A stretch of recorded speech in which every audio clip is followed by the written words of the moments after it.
Yan, ang saya ng pakaramdam, di ba? Dahil, Diyos ko, very successful ang ating grand opening. Nakita ko din naman talaga na napakaraming tao at hindi lang basta-basta tao na ordinaryong tao. Dahil bumisita sa atin ng mga kilalang mga may politiko, may mga artista, mga kilalang social media influencer. Dumating si Aramina, si Vice Mayor ng Quezon City, Gian Soto.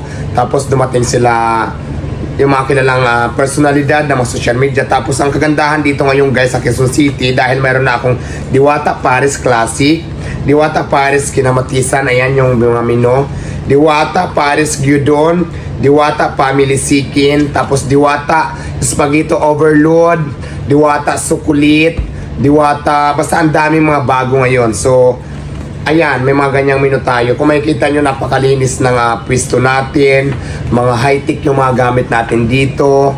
Tapos, yung